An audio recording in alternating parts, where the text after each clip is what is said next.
today, as you know, I don't need me to tell you this, all litigations are about patents and trademarks and who recorded, is it iPhone that did the swipe right, or was it Samsung?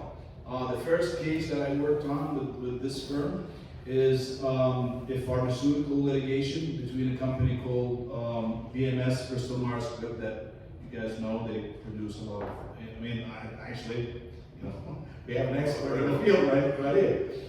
They had litigation against a French company called RPR. It was like, about a cancer medication. Billions of dollars, I don't want to exaggerate, millions of dollars, 500 million were like spent on that case.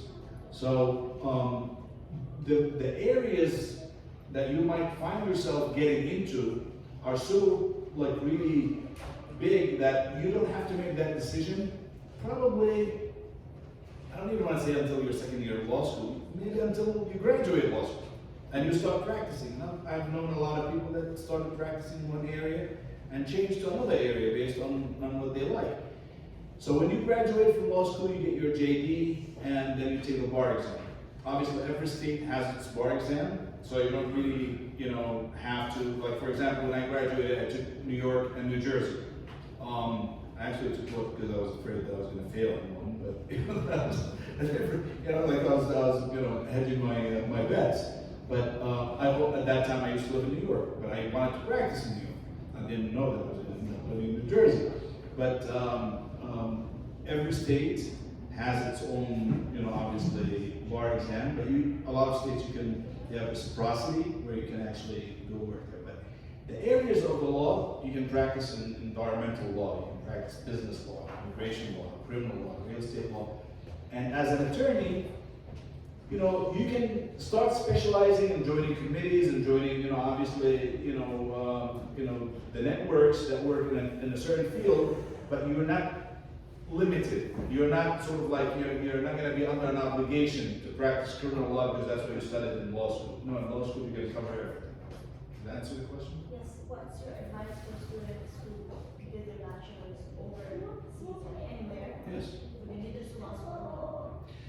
Well, first of all, I think it's the law, not because I practice law, I personally like it, and I really feel like I make a difference. So I encourage people to really get into law for more than one reason. Financially, it's obviously, you don't need me to tell you that lawyers are relatively comfortable.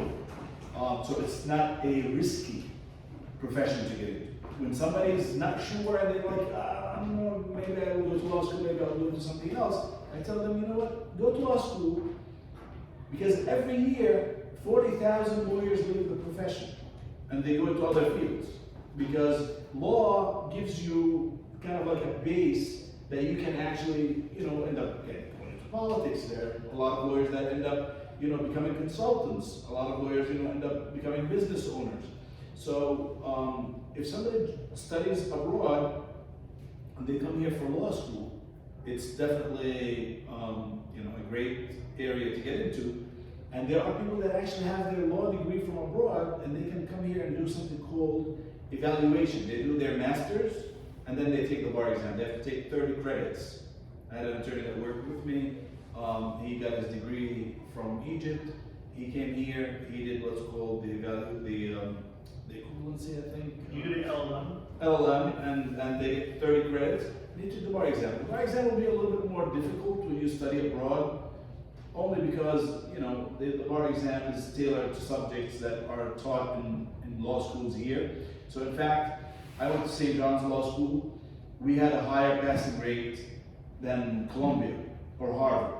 And I'm not saying that to say that St. John's is better than Columbia or Harvard, but they're tailored to get you to pass the bar exam. You know what I mean? And I think that route, though, it's just to clarify that route where you could be a graduate of a foreign law school and do your LLM. I don't know what other states, but I know New York is one of the states. New Jersey is not. So if you're a foreign grad, you could practice law in New York and maybe get into the bar there, but you would not be able to do that in New Jersey as of yet. I'm not sure. I think there's some other states that would allow that, but for our region, I know New York is that'll be the route that you would have to take. But, you know, there's sectors of the law, you know, where it really doesn't matter. The immigration is really federal, so you could be licensed in New York and you're practicing everywhere. Tax law, same thing. And just to kind of piggyback off what everyone was saying, you know, the statistic is, I think only 25% of graduates from law school end up becoming practicing attorneys. Most of them are like going into like the business world, you know, becoming CEOs of companies, getting into politics. That's 75% of them. So, you know, there's always a need for, you know, for attorneys, because it opens so many doors for you. For example, just by virtue of being an attorney, obviously you should have specific training in the area, you're almost as qualified, you know, in front of the tax court and CPA. You know, you have to be a CPA in order to represent people in tax court on big audits. If you're an attorney, you're automatically, even though the CPA might be more qualified than you to go, but you're legally allowed to represent people in big audits in front of tax court.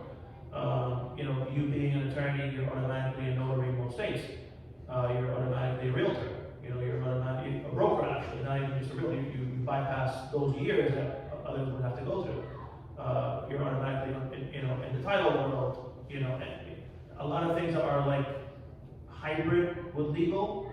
They basically let you bypass it, so it opens just so many doors for you. Just, you know, just outside legal and then into the business world, same thing.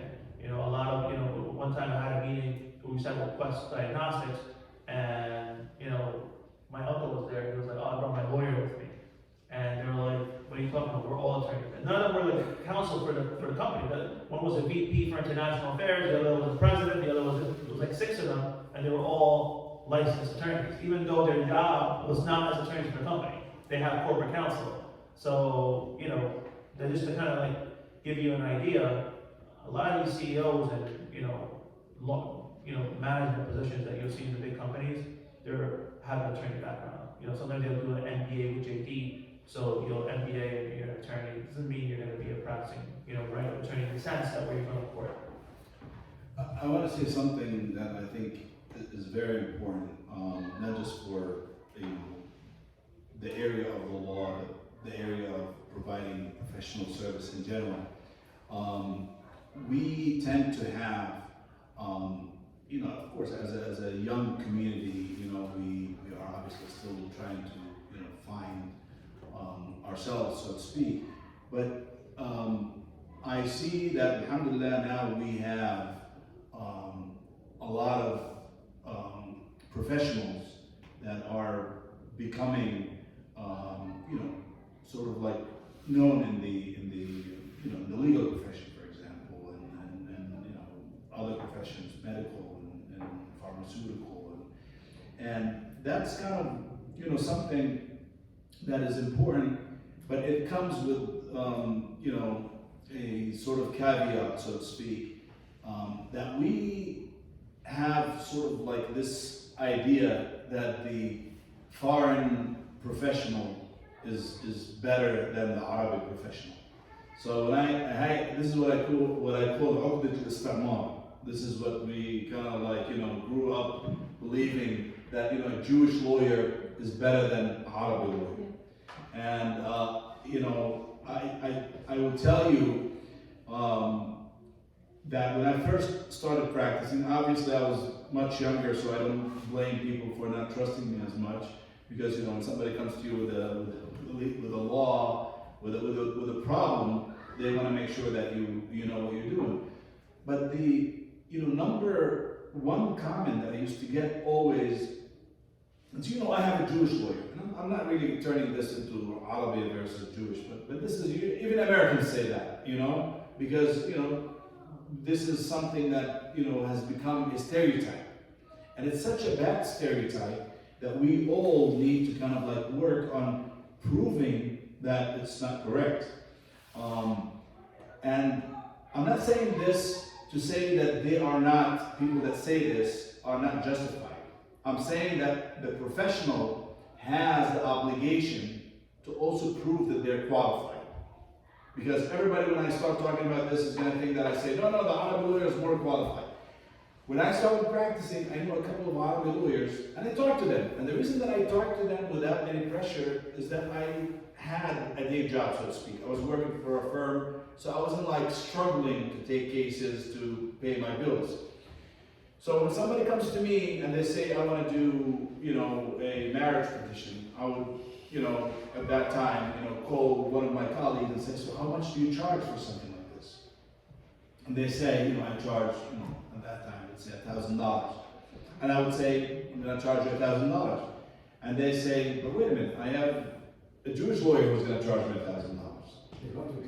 And I say, okay, I'm a lawyer, But then I spoke to a lawyer, without mentioning names, who was at that time, a well-known lawyer in the Arabic community. And I said to him, your prices are very cheap from what I hear. How do you do this? He goes, Arab bil-faush. And when I spoke to Arabic clients, they said he's a bad lawyer. And I said, why is he a bad lawyer? He said, I call him, he doesn't call back, and he screwed up this case and that case.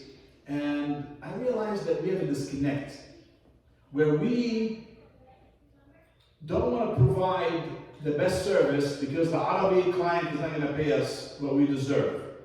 And at the same time, the Arabic client comes to you expecting you to give the best service for a fraction of the price.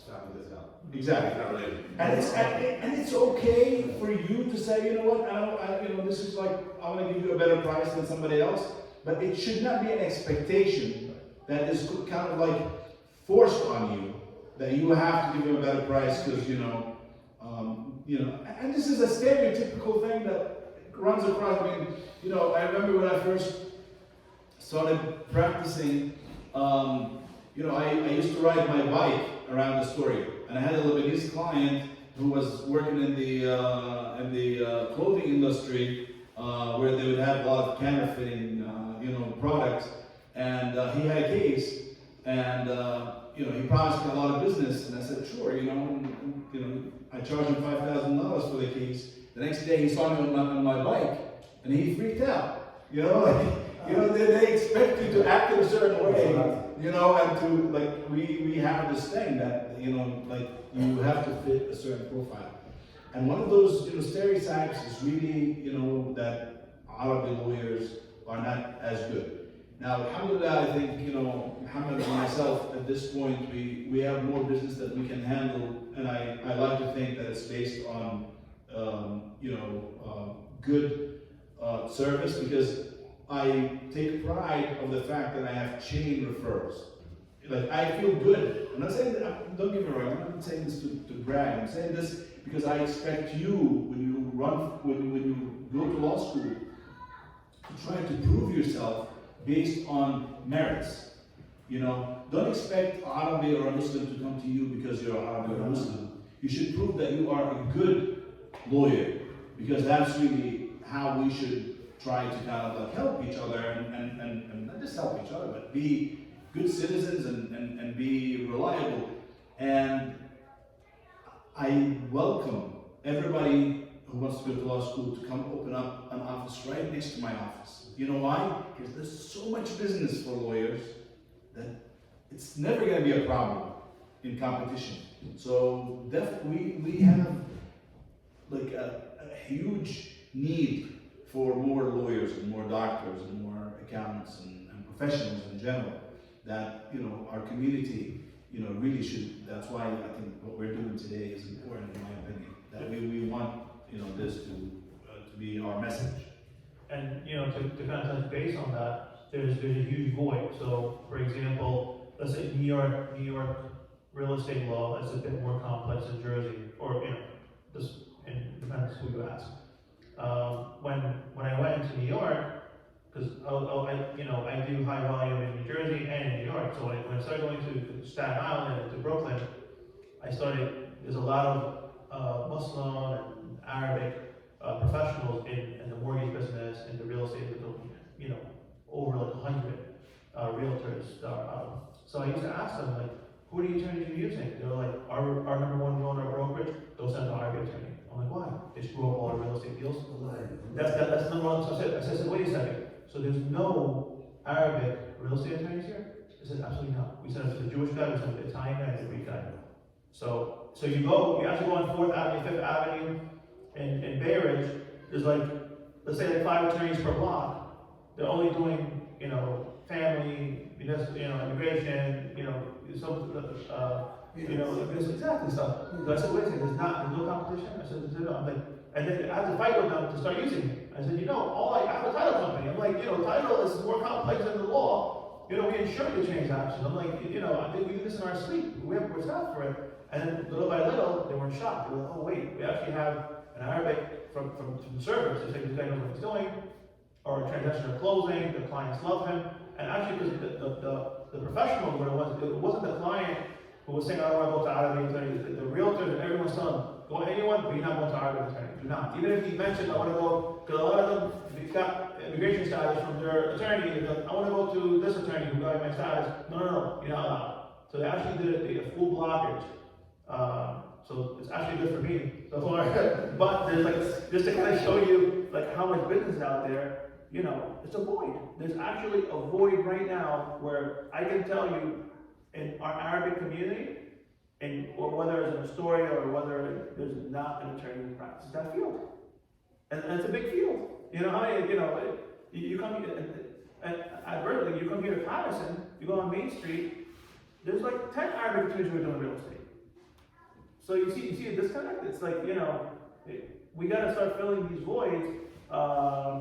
And like, it's one thing to say, we have to like do it within the community, but we also have to be good attorneys, we have to provide the service, and we have to combat the disconnect where, you get a nickel and dime. You think, just because he's not a Jewish attorney that I could not pay him what he deserves. So we're not trying again to say this necessarily to say that go to a Harvard or Muslim lawyer, not a Jewish lawyer. We're trying to say that we have to earn that sort of trust, but it's a two-way street, and I say this because I really think that it's also important for the attorney to provide good service.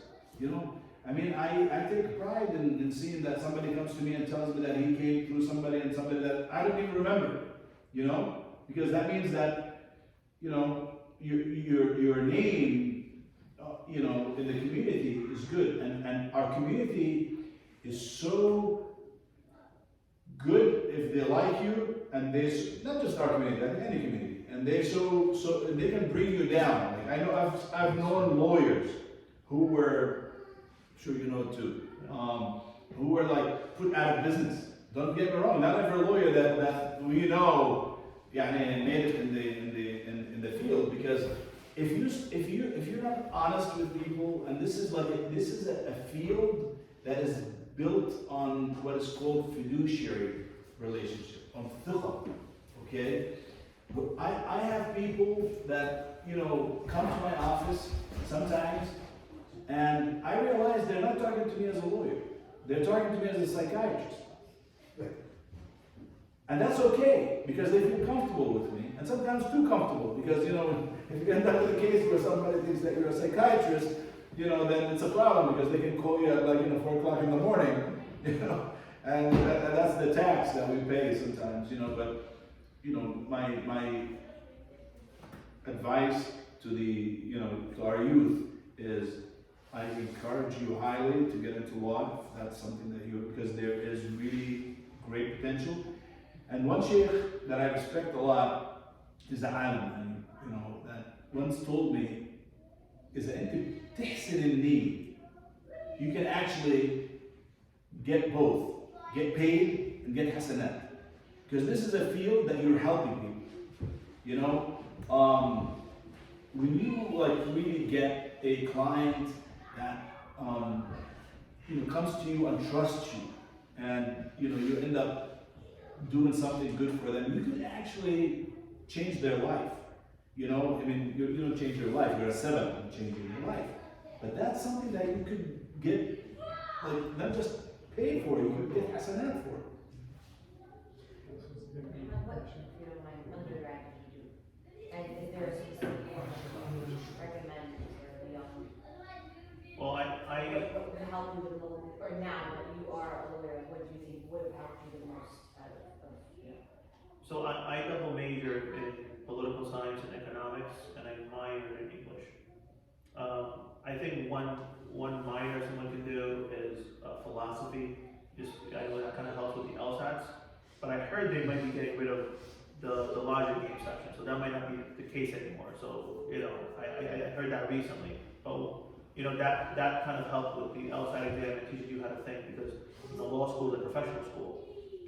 They're teaching you how to think and act like an attorney. It's not like a master's where you're just memorizing things. So you want to have some type of either logic game training. I think also English kind of helps because there's a lot of writing in law school.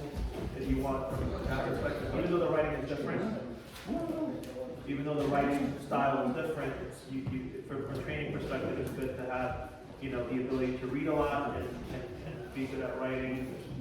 I like economics because a lot of the attorneys, I feel, that they go to law school. If you're going to become a practicing attorney where you're a lawyer, or you're going to open your own firm, you want to have some sort of business savviness. So that's what a lot of the younger attorneys are missing. So that's why I think economics might be a good route as well. And like I said, only 25% become actually practicing attorneys. So if you do economics, major, you can piggyback off. They have a lot of programs that are 4-year, JD, MBA. So you can graduate and basically have a master's in business and your doctorate, and that could catapult you into executive positions in big companies. Other than that, And once you reach law school, you basically get a little bit of everything, and then you can choose what you want. in law school you have the basic programs that they're gonna the courses that you have to take. If you want to specialize, I know they have special. If you want to do taxes, I know that's it's one of the bigger professions where lawyers reimbursement is very high. You have to do something called tax problems, so that's like an additional specialty. Did you choose what law you wanted to go into before you went to law school, or during law school? You kind of decide that afterwards, because it depends what clerkship or what job you get. Because that really dictates when you become an associate in a firm, whether it's a real estate firm, immigration firm, criminal firm, that's really going to dictate where you specialize in. In law school, they just give you a general understanding. It's basically training you how to think, right?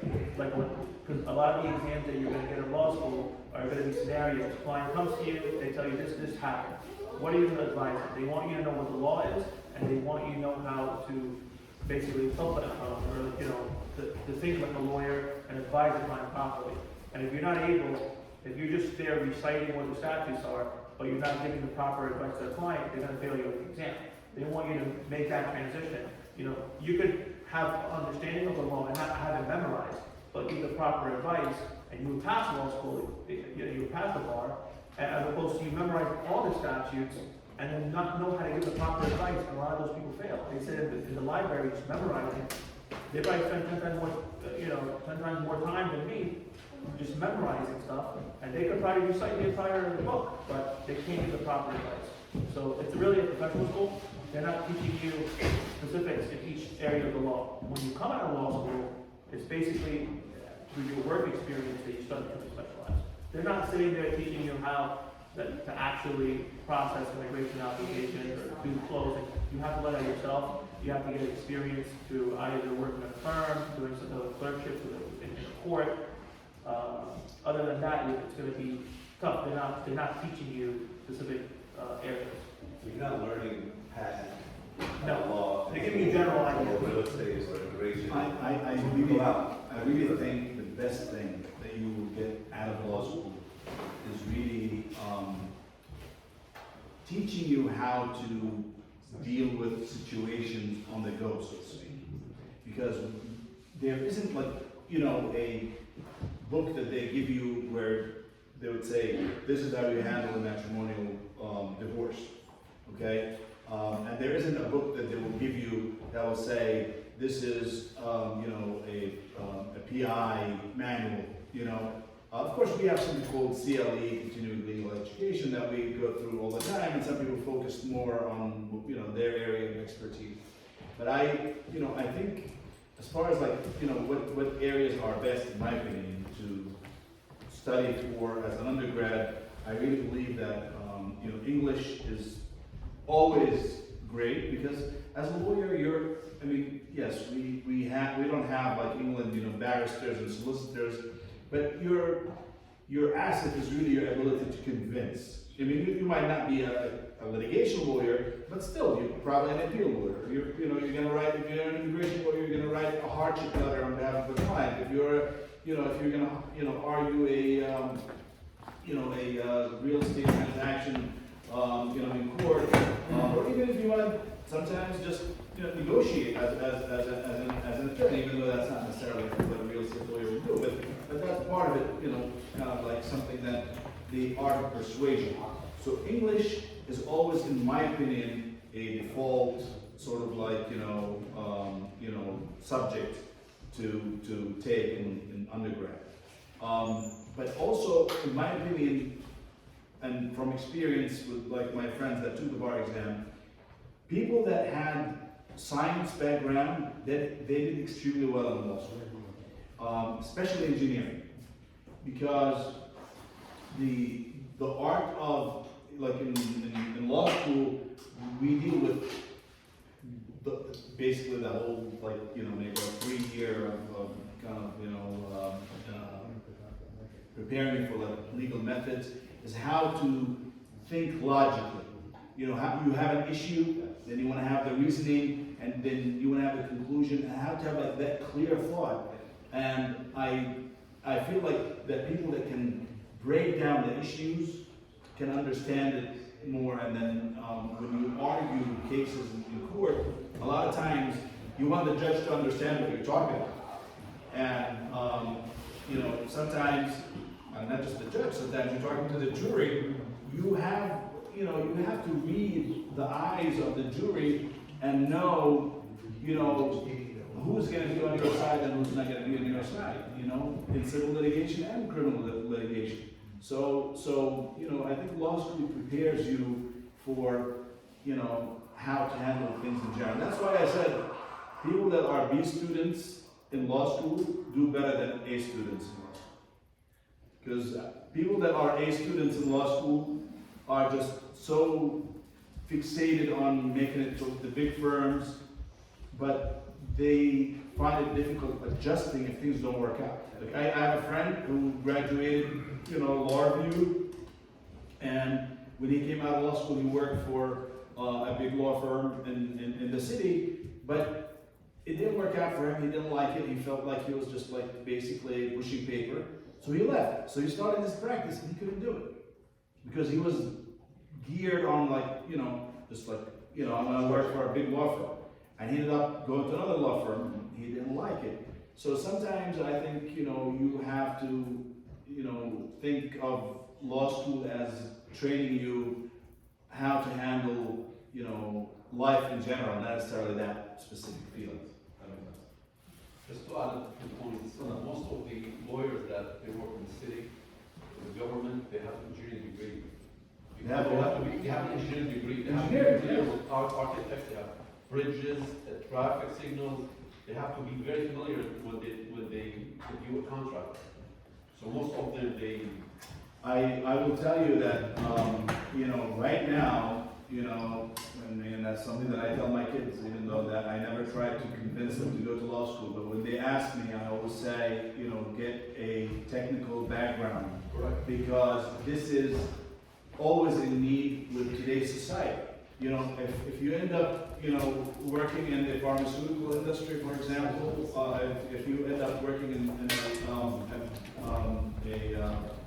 a firm that handles pharmaceuticals, for example, if you have a chemistry or a biology degree, you know, you would do great. Most of the lawyers they hire, they have to have technical background. Yes, A yes. lot of With technical our firms, that's all they have. But just to We're gonna continue, but since they're gonna pray, I'm gonna just turn off the mic, you know, because they can hear upstairs. Just a quick question. Yes. My father applied for my sister's Yes, back in 2014. yes, Until now, I mean, almost 10 years now. yes. We haven't heard anything. Okay, because there's the question of, what we were saying, the preference categories. So a US citizen father filing for a child, if the child is over 21, then the first question is he or is she married? And is he or she not married? If they're married, right now, the waiting time is approximately 10 years. So if you go to Visa Bulletin, you will see that there is. Do you see their names or? No, you don't see their names there because they only show